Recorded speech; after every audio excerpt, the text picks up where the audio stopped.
Chapter के नाम में ही उसकी कहानी पूरी लिखी होती है कि बेसिकली उस चैप्टर में होने क्या वाला है। जैसे हमारे पास आज का जो चैप्टर है उसका नाम है सम एप्लीकेशन ऑफ ट्रिग्नोमेट्री, मतलब ट्रिग्नोमेट्री के क्या क्या इस्तेमाल हैं, कहाँ कहाँ हम ट्रिग्नोमेट्री का इस्तेमाल कर सकते हैं वो है। आपने बहुत सारे बच्चों से सुना होगा, बच्चे कहते हैं कि आखिर में साइन कॉस थीटा कॉसेक ये सब लगता कहाँ है, क्यों पढ़ाया जाता है हमें, वो तो कभी जिंदगी में काम नहीं आता, वो यही कहते हैं। लेकिन ऐसा नहीं होता। ज़्यादातर ट्रिग्नोमेट्री का जो काम है वो हमारे आर्मी में हो गया, एयरफोर्स में हो गया, या ऐसी बड़ी बड़ी संस्थाओं में होता है। जैसे मान के चलो कि हमें यहाँ से ऊपर दिख रहा है, वहाँ पे जैसे एक चिड़िया उड़ रही है। अब मैंने बोला भाई चिड़िया कितनी दूर पे उड़ रही है, मैं कैसे निकालूं? तो हम ये निकाल सकते हैं सिर्फ और सिर्फ किससे?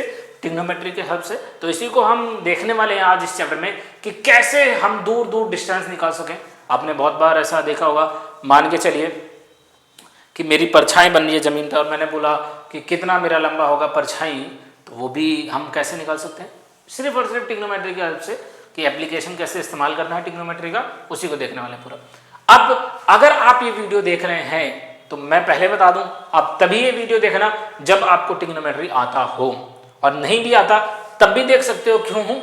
क्योंकि भाई सिर्फ अगर tan थीटा की वैल्यू निकालनी आती है तो, और अगर tan थीटा भी निकालनी नहीं आती भाई, तो सबसे पहले इस वीडियो से पहले डिस्क्रिप्शन बॉक्स में जाओ, वहाँ लिखा है मैंने इंट्रोडक्शन ट्रिग्नोमेट्री का, कि बेसिकली पूरा कॉन्सेप्ट बताया कि ट्रिग्नोमेट्री होता क्या है, कैसे हम निकाल सकते हैं, वो सीख लो, उसके बाद ही कर सकते हैं। और अगर आपने करा ही है तभी तो आप देखने आए हो तो ध्यान से देखो। सम एप्लीकेशन ऑफ ट्रिग्नोमेट्री का मतलब क्या है कि सिर्फ और सिर्फ ट्रिग्नोमेट्री का हम कहाँ इस्तेमाल कर सकते हैं वही है, और कुछ नहीं इस चैप्टर का मतलब।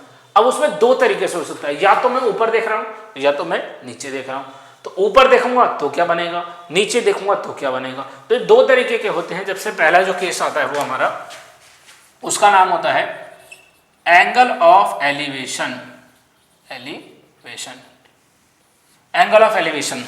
देखिए एलिवेशन का मतलब क्या? एलिवेटर सुने हो, ऐसे ऊपर जाने के लिए एलिवेटर का इस्तेमाल किया जाता है। तो जब भी हम ऐसे ऊपर देखेंगे तो एलिवेशन बनेगा। कैसे बनेगा? मैंने कहा कि मान के चलिए कि यहाँ पे एक बर्ड है। क्या है भाई? बर्ड है, और मैं यहाँ पे खड़ा हुआ हूँ, कोई भी खड़ा है, मान के चलिए ये एक बच्चा ऐसा है, स्माइल कर रहा है, और इसने ऐसे बर्ड को देखा भाई, सीधे बर्ड को देख लिया। अब उसने बोला कि मैं अपनी आंखों से देख रहा हूँ बर्ड, तो ये बर्ड की दूरी क्या होगी? अब देखो, सबसे पहले तो हम ग्राउंड पे ऐसे एक लाइन खींचेंगे, और यहाँ से हमने कहा कि बर्ड की ऊंचाई है। क्या है भाई? जमीन से बर्ड की ऊंचाई है, और यहाँ से इसकी आंखों का जो ऊंचा है, मतलब इसकी जो हाइट है वो ये है। अब ये जमीन था, इसको हमने क्या बोला? ग्राउंड लेवल बोल दिया भाई। उसके बाद इसने जहां से देखा वहां पे जो एंगल थीटा बनेगा, उस एंगल का नाम रहेगा भाई एंगल ऑफ एलिवेशन। क्या नाम रहेगा भाई? Angle of elevation. और जितनी हाइट पे उड़ रहा है वो इसकी क्या हो गई? हाइट हो गई। ठीक है, साफ दिख रहा है, यहाँ 90 डिग्री बन रहा है। इट मीन्स कि हम ट्रिग्नोमेट्री का इस्तेमाल कर सकते हैं, क्योंकि ये राइट एंगल ट्रायंगल है। अब जो यहाँ से देखा, ये जो लाइन जा रही है, इसको हम बोलते हैं लाइन ऑफ साइट। क्या बोलते हैं? Line of site, SIGST। अब पहला केस तो समझ आ गया ना भाई कि ऐसे देख रहा है। अब इस वाले केस में देखना क्यों है? क्योंकि जब हमने ट्रिग्नोमेट्री पढ़ा था तो हमने ये चीज देखा था कि जहां पे थीटा रहेगा उस वाली लाइन को हम बेस बोलते हैं, लेकिन जो सीधे जाएगी उसको हाइपोटेन्यूस, मतलब जो टेढ़े में जा रही है उसको हम हाइपोटेन्यूस बोलेंगे। जो ये हमारी लाइन ऑफ साइट है वो हाइपोटेन्यूस हो गई। लेकिन थीटा के जस्ट सामने वाला हमेशा क्या कहलाएगा? परपेंडिकुलर कहलाएगा। क्या कहलाएगा भाई? परपेंडिकुलर। और जहां थीटा रहेगा वो कहला जाएगा? बेस। अब मुझे ये निकालनी होगी हाइट, तो इंसान की जो हाइट थी वो प्लस में ये, अब ये कैसे निकलेगा? देखो, ये हमारा क्या है? परपेंडिकुलर है, और ये बेस है। तो हमने पढ़ा था कि जो हमारे tan थीटा होते हैं वो होता है हमारा परपेंडिकुलर अपॉन में बेस। तो आपको tan थीटा के 0 डिग्री, 30 डिग्री और 45, मतलब 45, 45, 60 और 90, इन सभी पे क्या वैल्यू होती है वो आपको याद होना चाहिए। ठीक है, तभी आप इसको कर सकते हैं, और याद भी बहुत इजी हो सकता है, ज़्यादा कोई नहीं है। साइन का याद कर लेना और हमारा tan का याद कर लेना। उसके बाद भाई बात करते हैं जो दूसरा कॉन्सेप्ट है हमारा इसी चैप्टर का, उसका नाम है एंगल ऑफ डिप्रेशन। क्या नाम है भाई? हमने कहा जो सेकेंड क्वेश्चन है हमारा कॉन्सेप्ट है उसका नाम है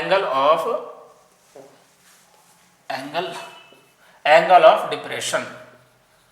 डिप्रेशन है, इसका मतलब भाई गिरता चला जा रहा है। कैसे गिर रहा है? मैंने कहा कि मैं एक बिल्डिंग पे खड़ा हुआ हूं, ठीक है, ये रही भाई बिल्डिंग, चलिए भाई जैसे बन जा रहा बना दीजिए। ये बिल्डिंग पे हम खड़े हैं यहाँ पे, और यहाँ से हम किसी इंसान को ऐसे नीचे की तरफ देख रहे हैं। क्या देख रहे हैं?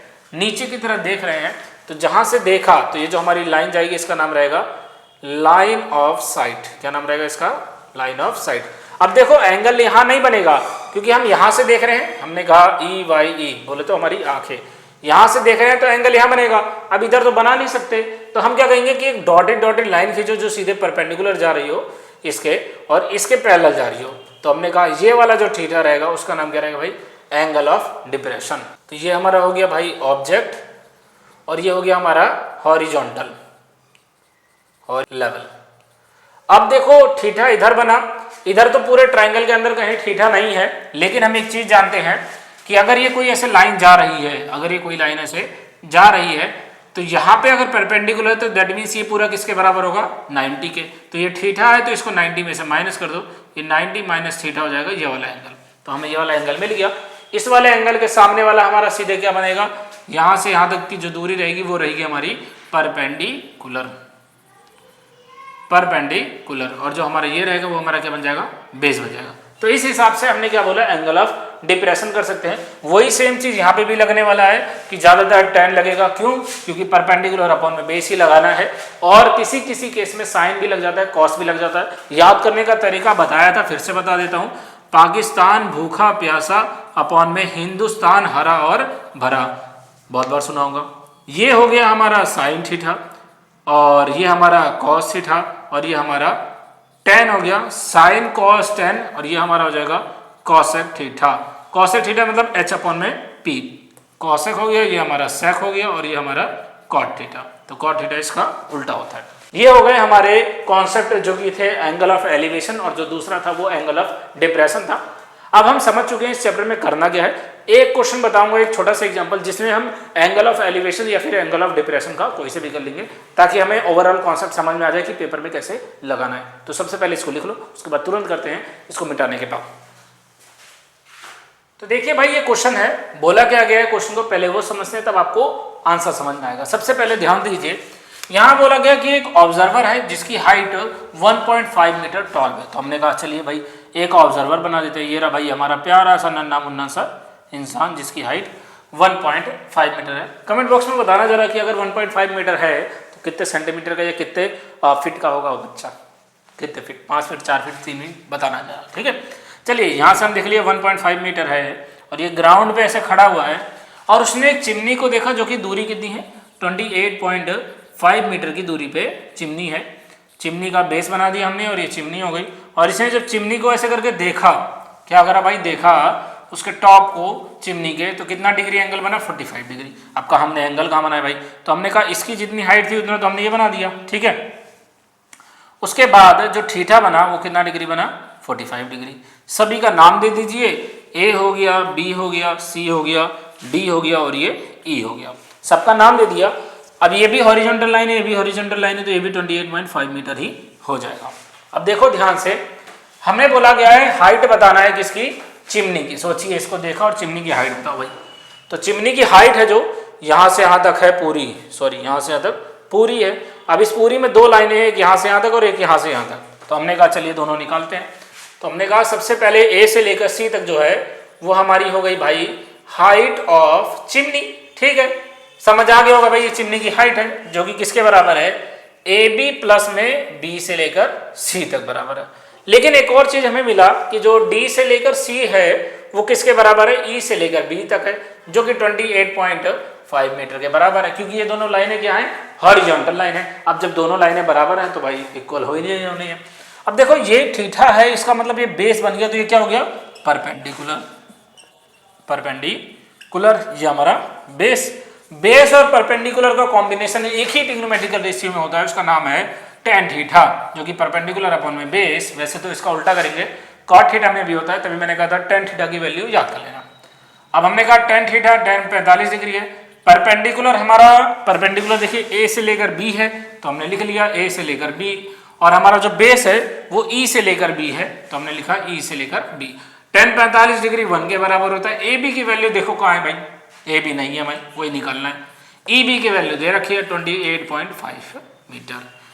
क्रॉस मल्टीप्लाई करेंगे तो हमारा ए बी की जो वैल्यू है वो 28.5 मीटर आ जाएगी। लेकिन ये आंसर नहीं है, क्यों नहीं है? ये तो इतना ही है भाई, चिमनी की हाइट तो पूरी है। अब वो चिमनी की हाइट पूरी कहाँ से आएगी? जितना जमीन से ये खड़ा हुआ है। ये कितने ऊपर खड़ा है? 1.5 मीटर। तभी तो हमने कहा जोड़ेंगे।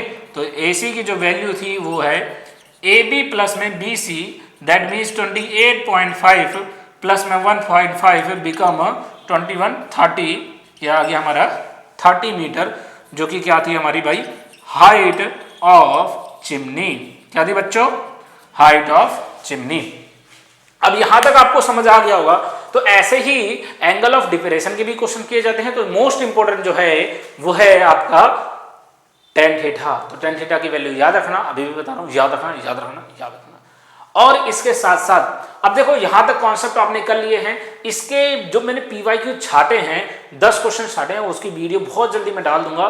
तो चैनल को सब्सक्राइब कर लो ताकि तुमको पता चल जाए। और इसलिए भी सब्सक्राइब कर दो यार, सब्सक्राइबर बहुत कम हो रखे हैं मेरे।